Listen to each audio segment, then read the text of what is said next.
The ghosts of Alcatraz Island. Jack had always been fascinated by Alcatraz Island, the notorious prison that housed some of the most dangerous criminals in America. He had read countless books and watched documentaries about the island's history, its infamous inmates, and its paranormal activity. He had always wanted to visit the island and see it for himself, but he never had the chance until now. He had won a contest organized by a local radio station which offered a free trip to San Francisco and a night tour of Alcatraz Island for two. Jack was ecstatic when he received the call from the radio host, who congratulated him and asked him who he would bring along. Jack didn't hesitate to say his girlfriend Lisa, who shared his interest in history and mystery. They flew to San Francisco on a sunny Saturday morning and checked into their hotel. They spent the day exploring the city, visiting landmarks like the Golden Gate Bridge, Fisherman's Wharf, and Chinatown. They had dinner at a cozy Italian restaurant and then headed back to their hotel to rest for their big night. They took a taxi to Pier 33, where they boarded the ferry that would take them to Alcatraz Island. The ferry was crowded with other tourists who had booked the night tour, which was only available on weekends and sold out quickly. Jack and Lisa found a spot on the deck and admired the view of the city skyline as the sun set behind it. They arrived at Alcatraz Island after a 15-minute ride. They were greeted by a park ranger who gave them a brief introduction to the island and its rules. He told them that they would be divided into groups of 20 and assigned a guide who would lead them through the prison.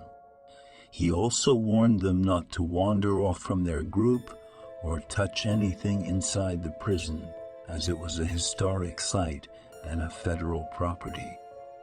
Jack and Lisa joined their group and followed their guide, a young woman named Amy, who wore a flashlight around her neck. She led them through a metal gate that said Alcatraz Federal Penitentiary and into the prison building. She told them that they would start from the cell block D, where the solitary confinement cells were located. She explained that these cells were used to punish inmates who broke the rules or caused trouble. They were kept in total darkness and silence for days or weeks, with only a small slot in the door for food and water. Some inmates went mad or killed themselves in these cells, while others claimed to hear voices or see ghosts.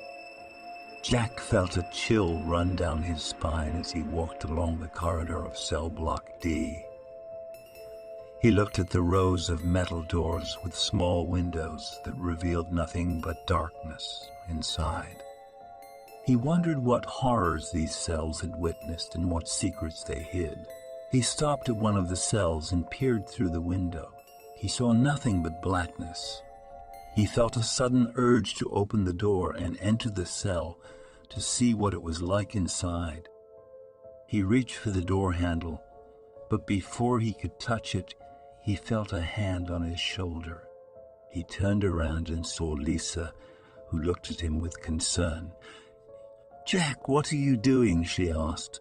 "Nothing, I just wanted to see inside," he said. "Don't you remember what Amy said?"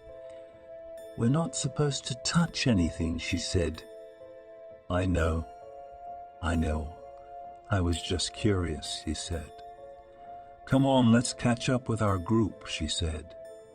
She pulled him away from the cell and towards Amy, who was waiting for them at the end of the corridor. "Sorry about that," Jack said to Amy. "It's okay, just don't do it again," Amy said. "We're moving on to cell block C now." She led them to cell block C now. She led them to cell block C, where the general population cells were located. She explained that these cells were slightly larger and brighter than the solitary confinement cells, but still very cramped and uncomfortable. Each cell measured 5 by 9 feet and contained a bed, a sink, a toilet, and a shelf. 2 inmates shared each cell, which meant they had very little privacy or personal space. She showed them some of the famous inmates who lived in cell block C, such as Al Capone, George Machine Gun Kelly, and Robert Stroud, also known as the Birdmen of Alcatraz. She told them stories about their crimes, their personalities, and their experiences on the island. She also pointed out some of the features of the cell block, such as the gun gallery, the escape-proof windows, and the tear gas system. Jack listened to Amy's narration with interest, but he also felt a growing sense of unease.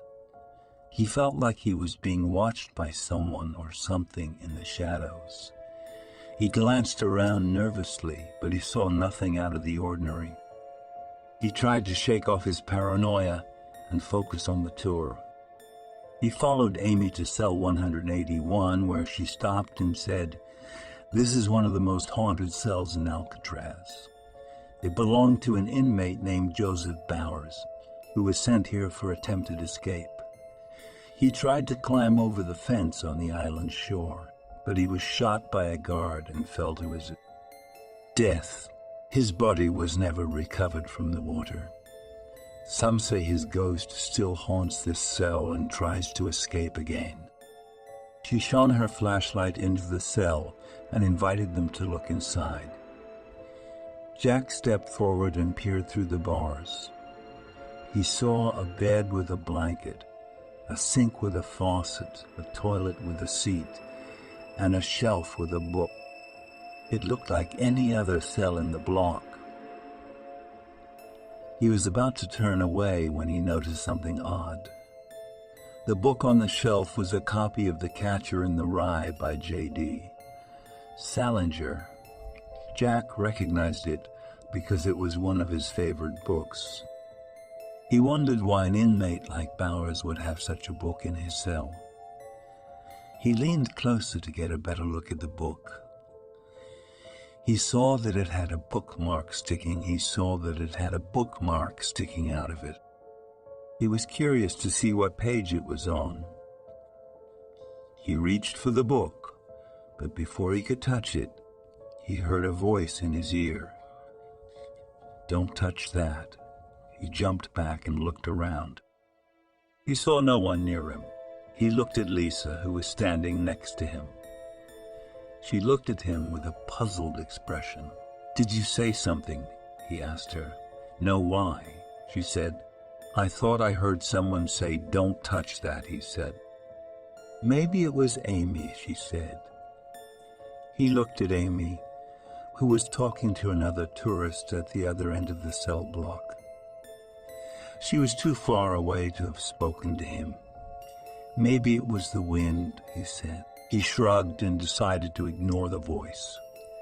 He thought it was probably his imagination playing tricks on him.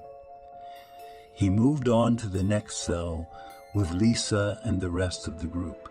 They continued their tour of the prison, visiting cell block B, where the library and the barber shop were located, and cell block A, where the administration offices and the warden's quarters were located. Amy told them more stories about the island's history, its escapes, its riots, and its legends.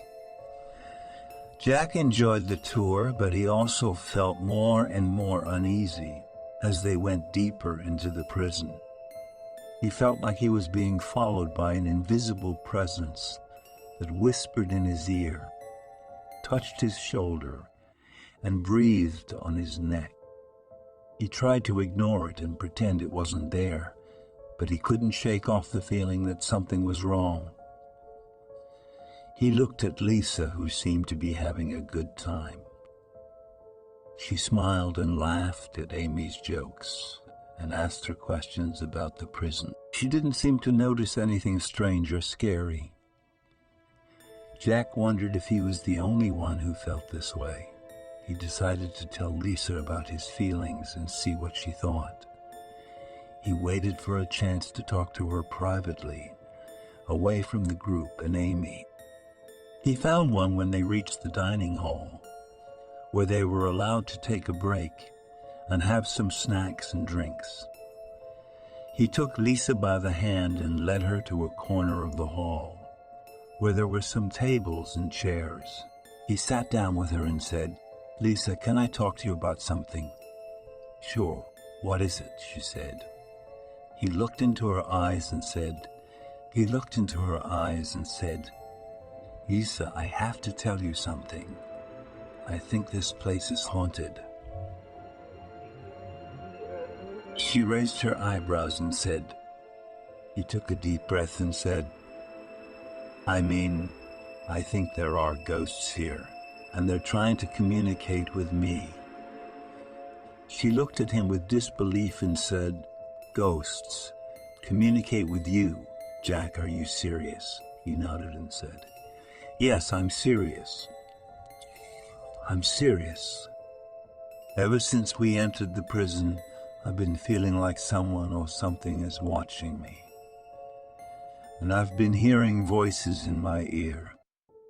Voices that tell me things that make no sense." She frowned and said, "What kind of things?" He hesitated and said, "Well, for example, when we were in cell block D, I heard a voice say, 'Don't touch that,' when I was looking at a book in one of the cells. And when we were in cell block C, I heard a voice say, 'He's coming,' when we were passing by a cell that had a bloody handprint on the wall. And when we were in cell block B, I heard a voice say, 'Help me,' when we were near the library. And when we were in cell block A, I heard a voice say, 'Rune,' when we were in the warden's office." She stared at him and said, "Jack, are you sure you heard those things? Maybe you misheard them or imagined them?" He shook his head and said, "No, I'm sure I heard them.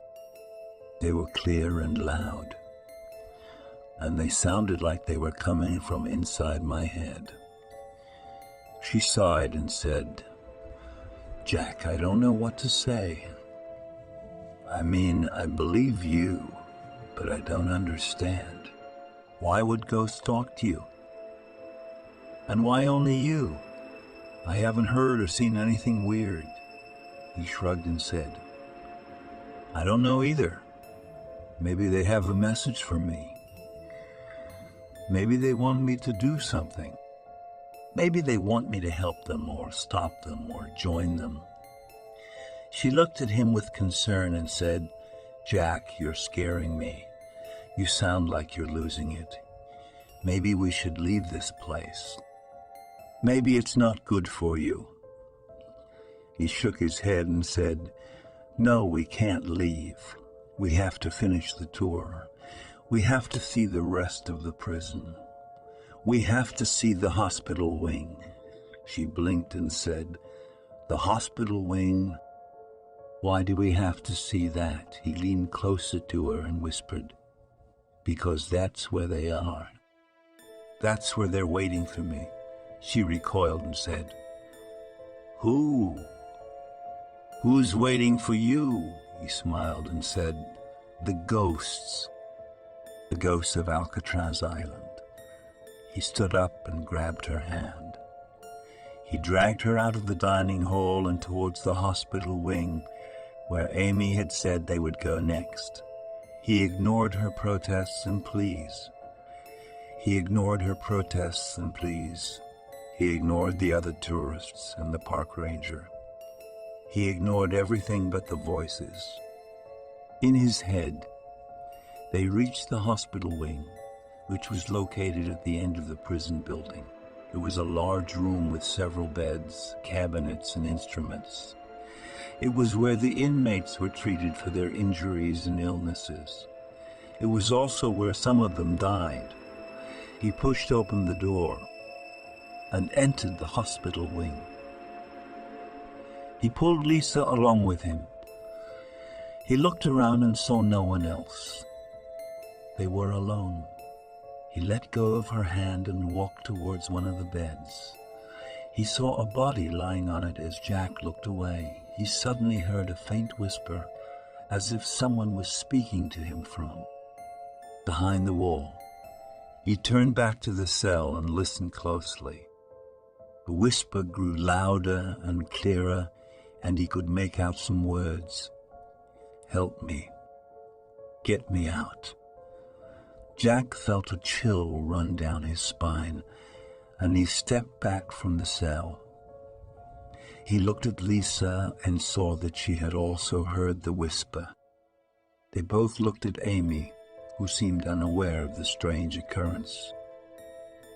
Jack raised his hand and said, "Excuse me, Amy, did you hear that?" Amy turned to him and said, "Hear what?" "That voice coming from the cell," Jack said. "I didn't hear anything," Amy said. "Are you sure you heard something?" "Yes, I'm sure," Jack said. "It sounded like someone was asking for help." "I don't think so," Amy said. "The cell has been empty for years, and there's no way anyone could be inside it. But I heard it, and Lisa heard it too," Jack said. "Maybe it was just your imagination," Amy said. "Or maybe it was a trick of the wind or the water." Jack didn't believe her, but he didn't press the issue. He knew that Amy was just doing her job and didn't want to alarm the tourists. He decided to keep quiet and continue with the tour. But as they walked away from the haunted cell, he couldn't shake off the feeling that something was off. He felt like he was being followed or watched by an unseen presence. He looked around again, but he saw nothing but the empty cells and the dim lights. He felt a hand on his arm and saw that it was Lisa. She looked at him with concern and whispered, "Are you okay?" "Yeah, I'm fine," he said. "Just a bit spooked, that's all." "Me too," she said. That voice was creepy. "Yeah, it was," he said. "But let's not dwell on it. We still have a lot to see."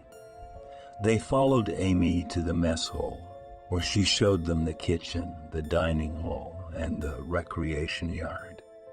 She told them about the riots, the escapes, and the daily routines of the inmates. She also pointed out some of the artifacts and exhibits, such as the confiscated weapons, the inmate artwork, and the Alcatraz escape attempts display. Jack and Lisa listened attentively, but they couldn't shake off the feeling of unease. They felt like they were treading on forbidden ground, where the past and the present collided in a haunting way. They wondered if they would make it out of the island alive, or if they would become part of its ghostly lore. As they walked towards the exit, they heard a loud bang, followed by a creaking sound. They turned around and saw that one of the cell doors had slammed shut, as if by itself. They looked at each other, and then at Amy, who looked surprised. "That's strange," she said. "That door was open a moment ago." "Did you see who closed it?" Jack asked. "No, I didn't," Amy said. "Maybe it was the wind or the vibrations from the ferry. Or maybe it was something else," Lisa said. "Something from the other side." Jack and Amy looked at her and then at the door. They felt a cold breeze coming from it, as if a ghostly hand had brushed past them. They looked at each other again, and then at the door, and then they ran towards the exit. They didn't stop. until they were back on. Want personalized horror stories and exclusive perks from Mr. Creepybeast's YouTube channel? Join our Patreon community today. Get your name mentioned in our videos. Have your own story voiced and published. Receive a unique story and hand-drawn illustration. And have early access to our latest content. Don't miss out on this spine-chilling opportunity. Subscribe now